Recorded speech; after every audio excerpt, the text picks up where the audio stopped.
Okay. So are we doing the circle? Yeah. All right, let's get it.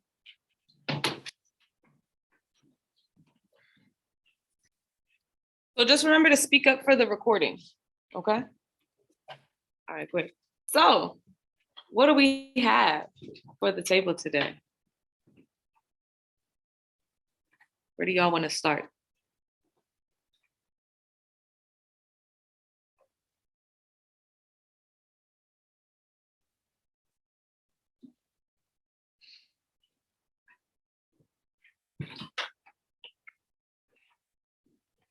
I'll make it short, I promise. Go ahead. Okay, we were kind of just talking about a lot about assimilation into culture, and that was something that came up between the article and or just all of the topics. We noticed that assimilation into American culture, or like more specifically like European or white American culture, like in the case of the article where it was talking about how Asian people are becoming like honorary whites, assimilation into white culture, and then with like Central and South Americans moving here, assimilating into white culture. That's how we can create, or like how white Americans create like distinctions between people who are American versus not American. So if they see similarities between themselves and other people who either like immigrated there or moved to America, that's how we distinguish between people, and that's how the stereotypes come out. So if they see similarities between people, so like the Asians that are considered honorary whites, they're considered, one of us or whatever. Whereas if they don't see the similarities, like now with a lot of racism against the Chinese for COVID-19 and all the stuff that the article was talking about, there's a lot of that's how those stereotypes come out, where like, oh, all Asians are dirty and they're associated with disease and things like that. So very good start. Who wants to add to that? How can folks from Central and South America relate to that? She said, like, the quote that really stood out to me in the article is that, speak up a little bit more. The quote that stood out to me was where it said that studies have maintained that Asian Americans are seen as forever foreigners, and I feel that this falls under like every foreigner that comes to this country, because regardless of the way you look, you're always going to be identified as something. And you can see that if you're not like a white Caucasian, like you don't look white, you're forever going to be as a foreigner, no matter where you're from. Yeah, right. So we have a lot of things happening right now. We have an understanding of where a lot of social stereotypes are coming from, right? And we have what has been marketed as a solution to those things, right? Assimilation. Assimilation has been marketed as a solution to those things. If you don't want to be associated with this, right, then you must become one of us, right? But it's impossible for you to become one of us because you are a forever foreigner, right? So you get close enough just to protect your proximity and get as much access as you can, right? That's presented as the goal. Get as much access as you can, get as close as you can. You'll never be good enough, but we'll at least appreciate the fact that you tried, right? And we use appreciate very lightly in this sense. So folks who are coming from these Asian countries, right? They're dealing a lot right now with COVID-19 specific stereotypes, right? Specific incidences of racism and discrimination. And folks who have been coming from Central and South America have also been dealing with very specific stereotypes, right? So they can understand that. Whether or not they're the same exact stereotype doesn't matter, right? The understanding of this is a thing that we are both collectively dealing with should matter more. So let's think about this idea of the yellow peril, right? What is that? What does that mean?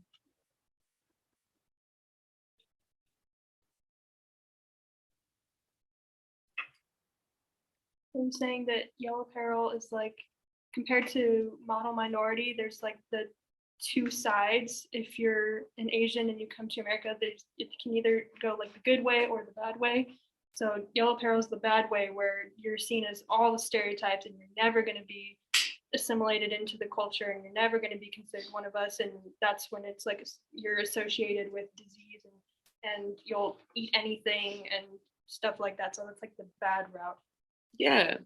And so if we think about that in terms of folks from Central and South America, and we think about this in terms of that race and ethnicity box, right?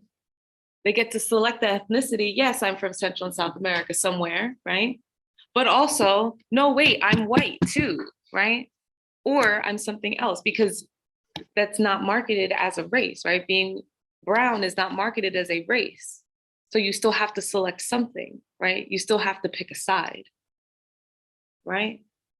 Yeah. So they can understand those experiences because they're literally the same type of experience, right? Okay. Very good. Very good.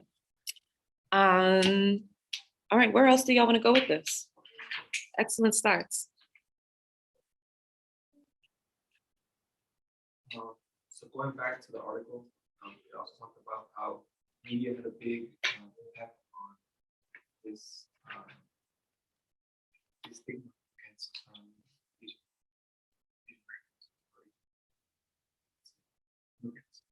And we saw it because Donald Trump was talking about how he'd make up words trying to make them look bad. For example, the Chinese virus, Kung Flu, virus. And like this all kind of like added on to xenophobia. Yes. With those words. And people who are not very open-minded, they just take information in and just spew it out. And when that happens, you see some stereotypes start to come up. We see more and more this discrimination towards these Asian Americans, which is just not correct. And it also said in the article that no matter what, no group should face discrimination, no matter what. And that's kind of like the main part. They're letting us know that they're being discriminated on, but it doesn't matter who, it doesn't matter what, it doesn't matter. Like, no one should go through these things. Luckily, me myself, I have confidence. I've seen people. It's just not good. It's not healthy for the country, society. It seems to keep going. It's just going to get worse and worse and worse. Who knows what will continue with racism? And I think now is the perfect time to share this. It's not. It can't be. It won't be fixed overnight. It's something that's gonna have to be done from the inside. I think that's something that's very good. What else? Who wants to add to that? To add to that, I think it's very crazy how similar problems that Asians or just Asians in this country face with central things like, for example, the Asians are supposedly just Chinese and they're generalized, forgetting about every other group in that area. And same goes with Latinos. For example, you're just Mexicans, they're all Mexicans, forget about Colombians, Puerto Ricans. Yes. The same stereotypes. Just putting them all into like one category instead of like individualized. And that's what we truly are very good. Absolutely, right? And so you lose a massive amount of your cultural identity by being lumped into this singular category constantly, right? Constantly. It's one of the reasons that I try to say Central and South Americans, or if I know exactly where people are from, I'll say exactly where they're from, right? Because we do have this tendency of overgeneralizing, and that does go for both folks from Asian countries and folks from Central and South America, right?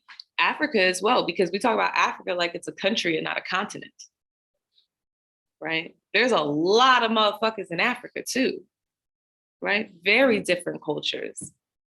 But we do have this very long-standing tendency of just washing all of that over, right? Because that works in colonialism's favor, right? It's easier to take control of a singular identity than multiple identities. And so when you lump them all together effectively, right, it creates one set of people that you have to then conquer, right? So even the idea of Yellow Peril, that came out of the this longstanding fear of the Orient, right? And so we've got this history of the Chinese specifically, right, being conquerors, right, especially all over the lands of China, but not necessarily outside of that, right? And so Europe at a time when they're looking at taking over the world, they're like, oh, well, we want to take over China too. Yeah, right. Okay. And with all of the dynasties that were going on, right? And so the Qing dynasty is happening around the same time that Russia and Japan are going to war, right? So Japan is getting lumped into the Yellow Peril because they want to make sure that they're doing the same thing, right? They want to turn all of these people into a singular people because it'll be easier to take them all over, right? But that doesn't work. That doesn't work because at that point, China is anti-colonial. They don't want to be taken over. And they've been powerful enough that they have not been taken over, right? And so they've remained their own entity. This is why today we have such a tumultuous relationship with China in general, right? We owe China a whole lot of fucking money, right? Because we've borrowed from them from war. Well, we've been able to borrow from them because we haven't been able to take over them. If we were able to take them over, we would just take their shit, right? Yeah. So what happens when a massive power ends up with another massive power? Well, you can't do anything over there, but what you can do is change hearts and minds over here, right? So you capitalize on that fear, you develop the idea of the Yellow Peril, which comes along with some characterizations, right? And so you see like these very overly exaggerated pictures of what they call Chinamen, right? Kind of savage with the one long ponytail, right? Which is not Chinese, right? But again, lumping all identities together, that doesn't necessarily matter. Standing over like a fallen white woman who is supposed to represent the fall of the West, right? And so they're presenting Asia as an existential threat to the Western world, right? So when folks are coming to America from those countries, well, it only makes sense that now we have the opportunity to do what we wanted to do the whole time. And so we get things like the Chinese Exclusion Act, Japanese internment camps, right? The continuation of that Yellow Peril with all of the characterizations that got used during those wars, right? During Vietnam, right? Yeah. So yeah, they go through a lot of very similar cultural shapings that folks from Central and South America have faced and are still facing trying to enter the United States, right? Trying to build better lives for themselves or trying to move away from things. Obviously, China has shifted in its governmental policies since then, right? And so they have become much more exceedingly conservative, right? So, okay, where else do y'all want to go with this?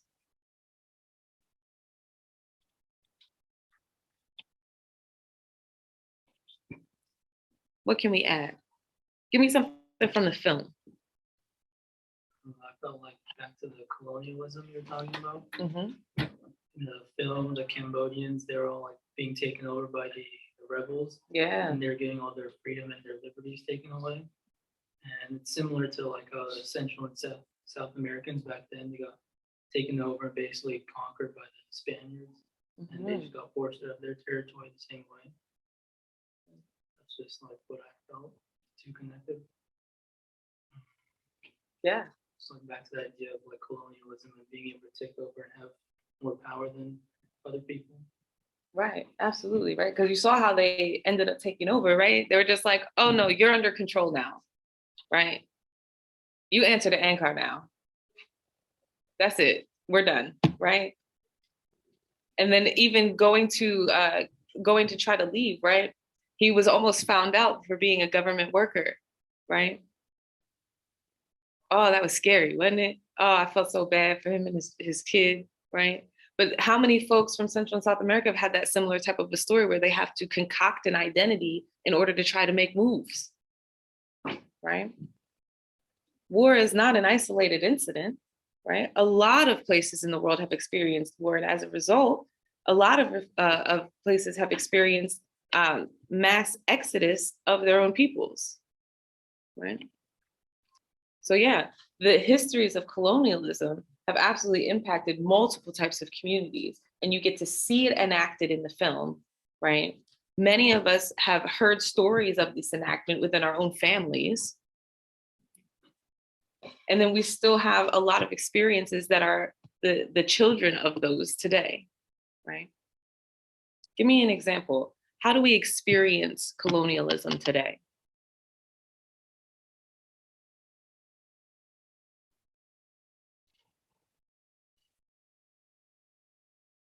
Or the remnants of colonialism, even.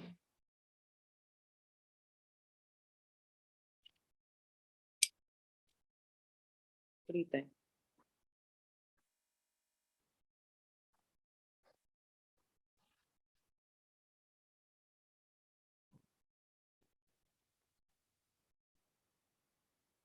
You can think about it in the identity constructs that we've been talking about.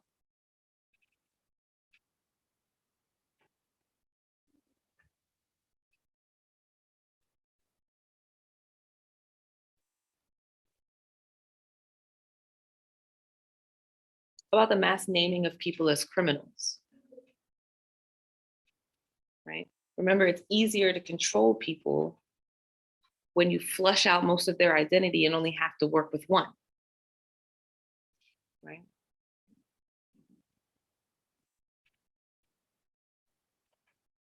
How about even our two-party system, which is not actually two parties, right? They're mass identities, essentially. You're either a Democrat or a Republican, and that's it, right? And then those have connotations with them. What does it mean to be a Democrat? The social stereotypes, anyway, obviously not going to be 100% of the reality.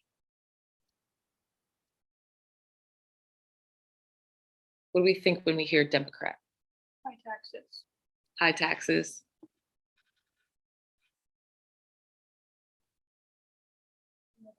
Liberalism. That we are disconnected, right? And so at that point, America then has a decision to make, right? Do we want to be associated with Ebola then?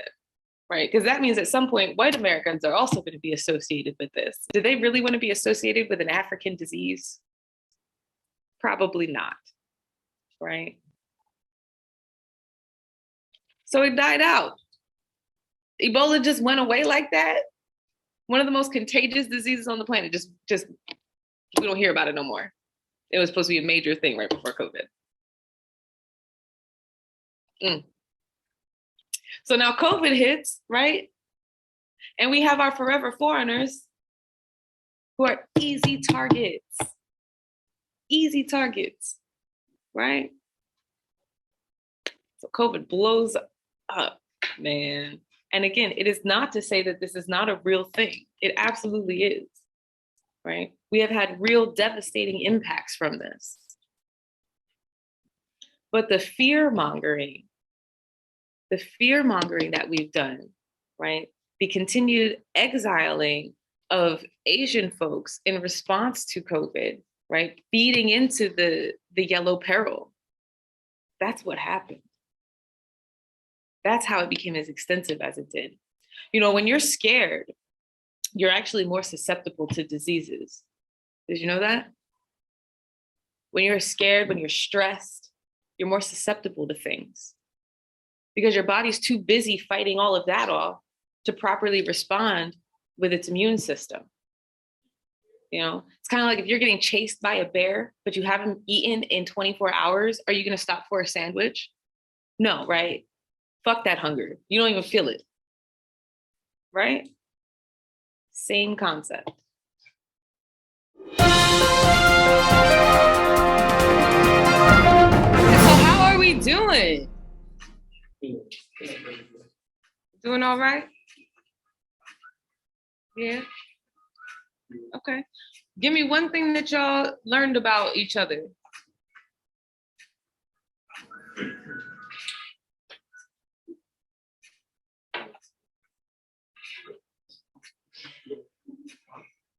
Somebody learned something. Give me one thing that you learned about somebody during this.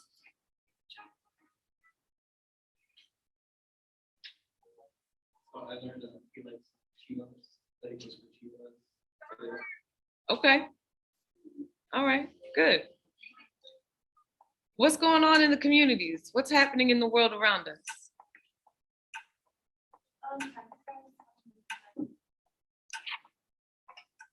Say that again. Pakistan is flooded. Pakistan is flooded, is going underwater. Why is that? Climate change. Wow. That's crazy. I actually didn't hear about that yet. The bus driver told you. Wow. Look at the Hood News working in action. That's actually a great example of what we're doing in the classroom, right? You heard that from the bus driver, and then you were able to go look it up and realize that was actual news too. No, that's crazy. I haven't heard about it. I'm writing that down actually, because Pakistan is underwater. That sounds like it should be kind of plastered everywhere. Yes, it happened 3 weeks ago. What? Yeah, 1/3 was Pakistan. What? That's crazy. 1,400 people have died, 13,000, and millions have homeless. Wow. This happened in September 11th. How ironic. How ironic that we wouldn't have said shit about. Wow. It's giving Sodom and Gomorrah. Right? Blaming people from the Middle East for 9/11 and thinking that them going underwater must be their fault, so they just let it happen, right? For anybody who like studies the Bible at all, right? It's giving very much so Sodom and Gomorrah. Wow, that's wild. Okay, what else is happening out there?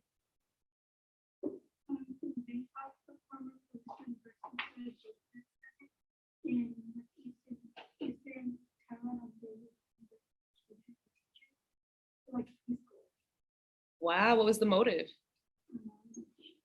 They just said that he was a former sergeant. Oh, wow. So he just went on a killing spree because he was fired from the police department. Well, that sounds like a just firing. He used multiple weapons, I guess. Mm. Why should that concern us? Why should a story like that concern us?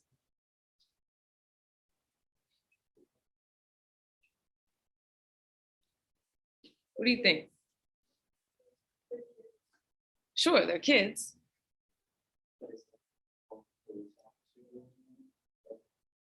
What's that got to do with us? He was supposed to protect us, now he's going out killing people. So we're seeing a pattern from police officer trends here and a police officer trend over there, right? Or at least one incident. But the report of a singular incident is also, it kind of makes it look like a trend, right? It makes it look like something that we should be paying extra attention to. So it's almost like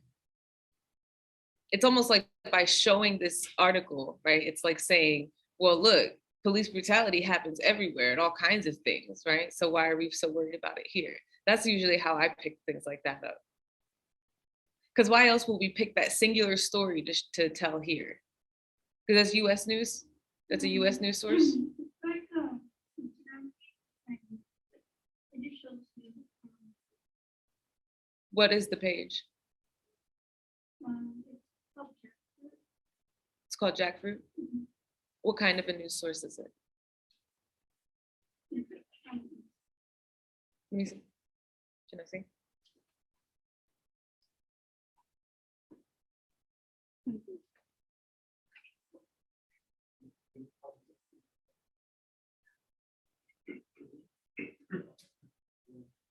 Okay. Like they just Okay, so repost they're okay. Okay, and that's also a common trend, right? We don't usually, a lot of folks in younger generations don't get their news from full-on news sources too. So you might get a little bit of a mixture, right? Now, if that were a story that we were showing on like CNN, right? That's when I would have that call for concern. Like, why are we showing this singular story here, right? With these particular outlets. That makes more sense though. It's kind of randomized. But still very interesting. Still very interesting. Okay. What else is happening out there? Flint's lead poisoning. What about it? It's been quite some time, yeah. Mm-hmm. So what's going on with this water in Flint? So Flint was like in massive debt, and so like I forgot what it's called, but it's kind of like if the city was to go bankrupt. So now the state has control over it, and no longer city council matters. So in order to save a few dollars, they decided to grab water from Flint. So if it's corroding an engine, what makes you think it's safe to drink? They serve you Coca-Cola every day. So People have been drinking it. it's corrosive. It's a corrosive liquid. So the drinking it, they've gotten sick and not have to wait like 5 hours in line for regular water. Mm-hmm. And Flint is not the only place in the world right now that's having water issues, right? Chicago too. Say again? Chicago. Chicago's having water issues, right? Mississippi is having water issues. We have water issues, right? Are we like drought nation over here? That's a water issue. That's a problem, right? Our bodies are 70% water. Like we literally require it. How long can you go without water versus how long can you go without food? You know?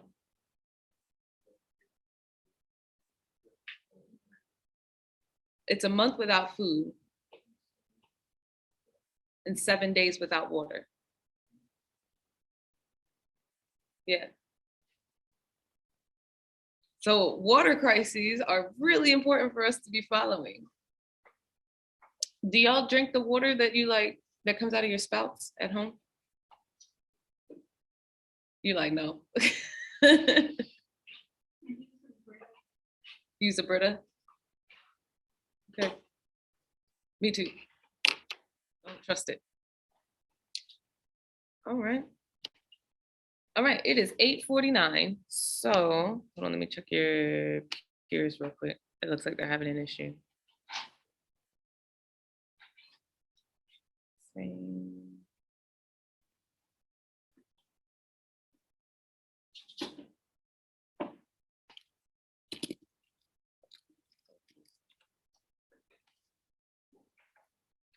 Go ahead and get back into your small groups while I get this situated here. All right. So, can y'all bring your chairs actually like closer so that your online peers can hear you when you're speaking?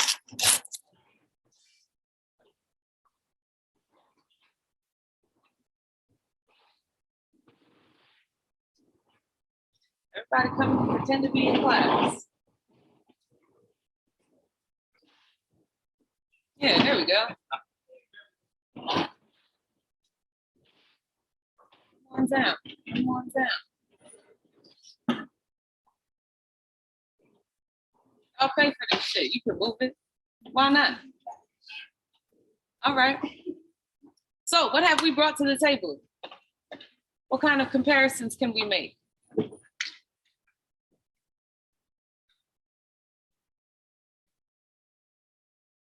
wants to start us off? In the article, I see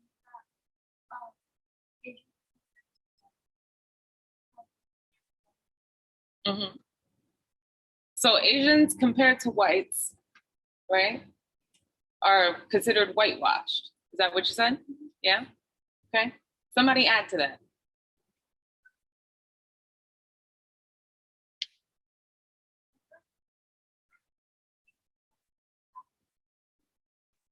Y'all gotta speak up. I can't hear is you. it like very smart? Okay. That kind of like they have to be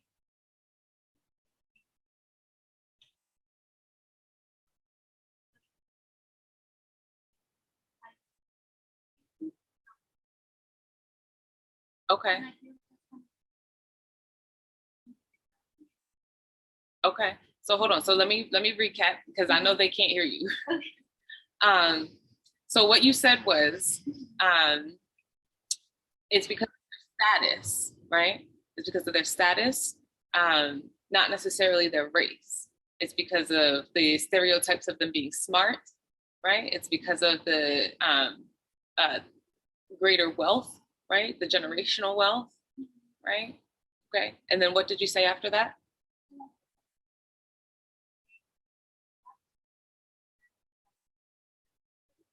Okay. And so it's stripping of their own race, right? It's kind of washing away and only looking at Asian as a singular race. Uh-huh. Okay. And so the idea of having to become more white, right? So assimilation in order to survive in the US, in order to maintain that status of whiteness, right? Okay. All right. Good start. Who wants to add to that?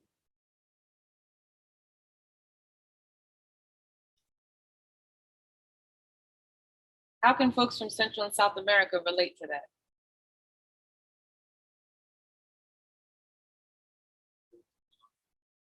Speak up. Because they are still considered. They're also seen like that. Like that is their like, but they're also seen like part of it. Okay. So there's a lot of conflicting identity going on with folks from Central and South America too, right? So when folks from Central and South America are coming here, what race do they select? It's not a race. It's ethnicity box, right? Still got to check a race. So what race? Most of the time, right? Because you still end up having to pick a side. Would you rather have that proximity to whiteness, right? Which will allow you some semblance or some idea of privilege and power, right? Some idea of you being better than another group, right? Getting into that majority status, but also still being that forever foreigner type of idea, right? The article talked about that too. Asian folks are looked at as a forever foreigner. So are folks from Central and South America, right? Regardless of whether or not they check the white box. Okay.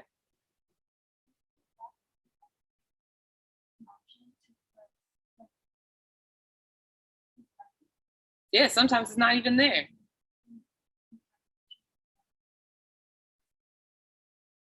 Right. So why would folks from Central and South America choose the white box? What do they get out of that?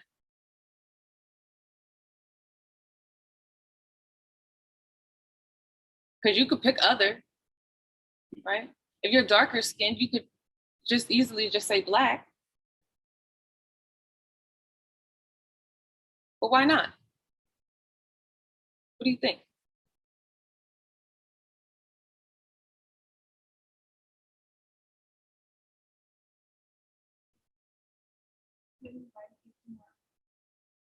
Because there's more opportunities? Sure. right? The idea of equality, sure. Raise your hand if you do not identify as Black. Raise your hand if you do not identify as Black. Raise your hand if you would like to switch lives with a Black person today. See how many hands are still up though, right? That's why, right? The social stereotypes that we have, we hold those against other communities too, right? We know the stereotypes that are associated with other communities, right? We know that the Asian folks have the stereotype about being excessively smart, which comes as very negative when they need that additional support and they can't get it, or they're not from a region that is not as educationally solid, or they had to be torn away from their educational structure because of war, or whatever the case may be, right? There's gaps in education everywhere, right? So having a stereotype of everyone is smart is also not necessarily a good thing, right? But we know those stereotypes and we hold those stereotypes true, same as the oppressors do, right? We use those narratives to guide our relationships with everyone else, right? What do you think?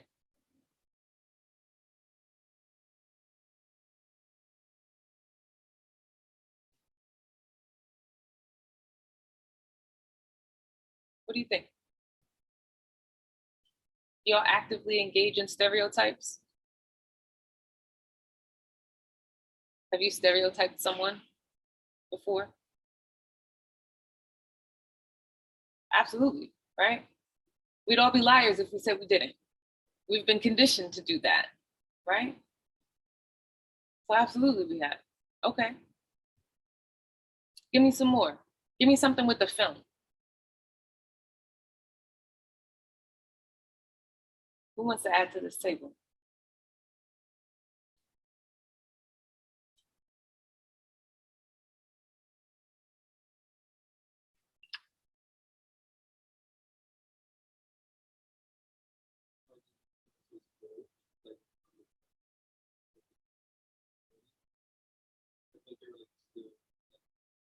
You got to speak up. I can't hear you. But Latin America and South America, because they have all the US has played a part. Mm-hmm.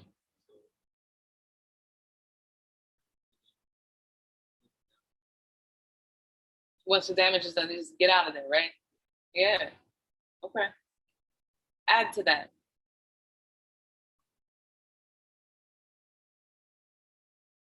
Right. So there's a common trend of the US being involved in specific wars, especially wars that are over natural resources, and then dipping as soon as the war is actually over or they get what they want, without any consequence or accountability to rebuild what they have destroyed. Someone add to that.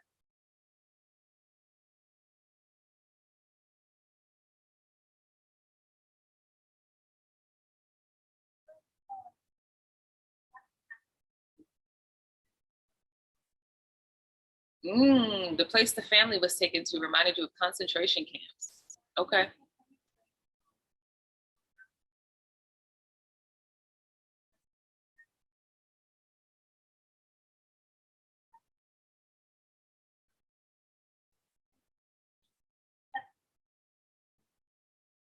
Sure.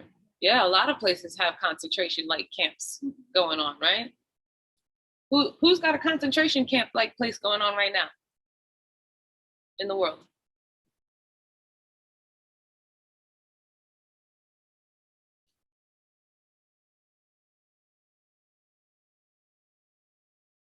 Y'all know? I mean, we just heard all about those kids in the cages and everything when Trump was president, right? So there's an example. There's a modern example, right? In Russia, right? There's LGBT concentration camps in Chechnya. So much so that the I don't know what he's called over there. Whoever is presiding over Chechnya, he was essentially telling the families, like, we don't have any gay people here, and if we did, you would do honor killings, right? So we know we don't have them here. And so that's how they deny that they actually have the concentration camps. Yeah.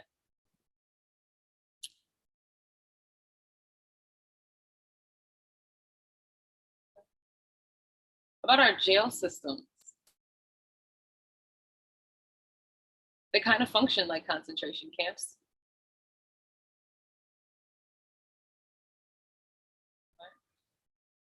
Low quality care, low quality service, right? Because why would you care for people that you ultimately don't care whether they live or die? Right? The point in the concentration camp is to literally concentrate the people, right? It's not like a think tank, right? It's a place to just consolidate a bunch of people that you want to do something with, but are not exactly sure. So you're probably just going to kill them all in mass. But, you know, you have time to decide. At least they're all together, right? Corralled like cattle. Okay. Give me something else. What else did you get out of this?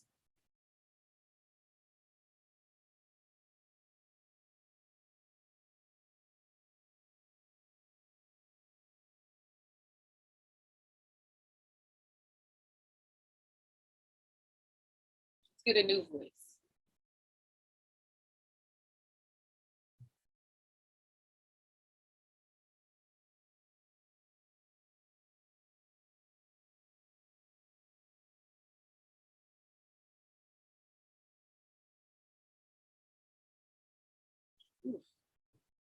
Are y'all okay?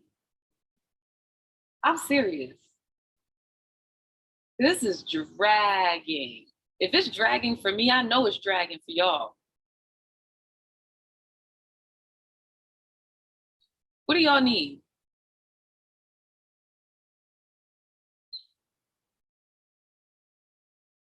What do you need?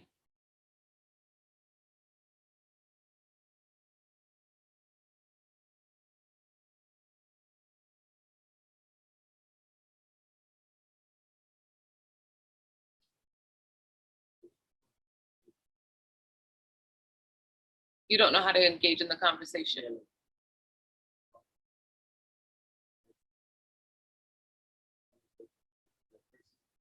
Okay.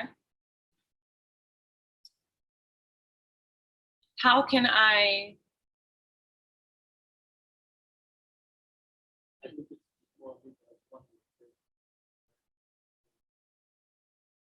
Okay.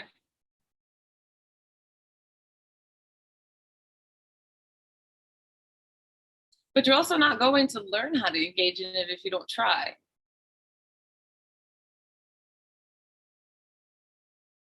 Right?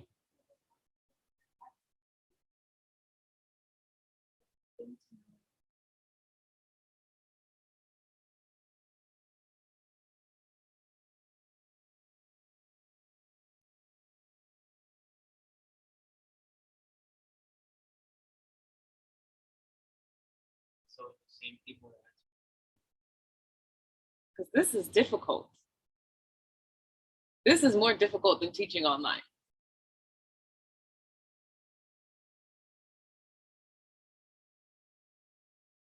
Okay. We gonna have to figure something out. So how about y'all just mix and mingle for the next 5 minutes, get to know each other. Maybe that will help a little bit more, right? Like really just get to know each other. All right. And then get out of here and we will try this again next week. But the silence is not good for me. And it is for damn sure not good for y'all. Because that means you're not getting as much as you could be getting out of your classes. That means you're leaving your classes with questions, right?